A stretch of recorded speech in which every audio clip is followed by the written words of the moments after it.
Since 2013, the Starr Center's National Homefront Project has collected over 350 oral histories about World War II.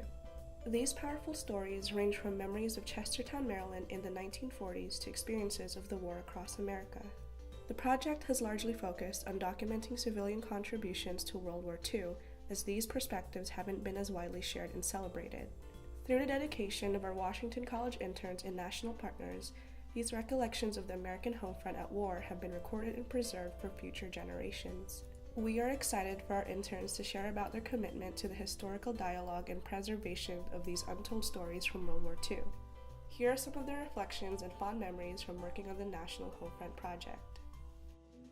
Hi, my name is Maria Bettinker, and I'm a junior at Washington College. My name is Katie Schenk, and I'm a sophomore at Washington College. I'm Mary Mullane, and I'm a history major with a minor in German studies. And what year are you? I'm a junior at Washington College. My name is Patrick Jackson. What's your major? I'm a history major. And you're graduating? I'm graduating this May, so I'm the class of 2019. My name's Sarah Underwood. I'm a senior at Washington College. I'm a history major, anthropology minor. It's been really cool to do. I've never been good at talking to people, so I thought it'd be exciting to get myself out there. And then once I actually joined and realized what the project was all about and all the things that we did to preserve the memory and just honor the stories that hadn't been heard before, was just really amazing. I think I was just drawn to doing applied history at that time and looking for a way to, walk the walk rather than just talking the talk, I guess. We would come up with the interview questions. We would do the interviews. My group, we would split up each interview. So we'd all process it, and so we'd index it and then transcribe selected stories. I actually really like the audio editing, I'm going to be honest. I have a lot of fun with that.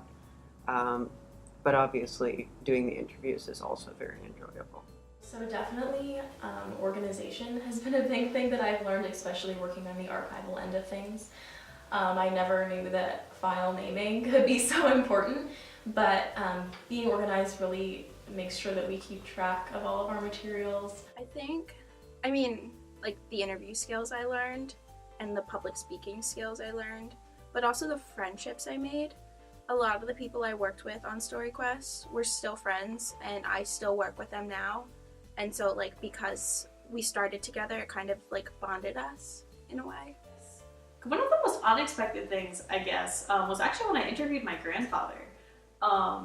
And there he learned a lot of stories I'd never heard of before, and such as that my family had a tenant house on our old farm, and my grandfather almost got shot by the guy who lived in the tenant house, who was practicing shooting walnuts as target practice for when he would ship off to war. So that was pretty unexpected. Last spring, we did an event to honor Rosie the Riveters here at the Custom House. So we contacted former interviewees and their families and got them all here, made them food, played their interviews, just had a really lovely conversation. And then we planted a rose bush to honor the Rosies, and the plaque's still out there. Pretty sure his name was Don Elliott. I can't remember exactly, but he grew up in Florida. He still lives in Florida, and he wanted to become a dentist, but his Latin teacher, because back then you had to study Latin to get into dentistry school, told him to stop hanging out with his best friend, who was Japanese American. And he changed his entire career plan so he wouldn't have to stop hanging out with his best friend. And it was just really moving, and he was just a really cool guy. We went to this fort out in Delaware that is being turned into a museum now.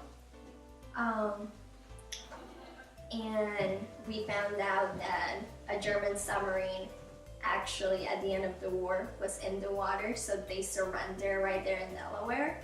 So I didn't know that there had actually been submarines here. So I think oral history is important for a lot of reasons. One of them is definitely, I know one thing we talk a lot about here is developing listening skills.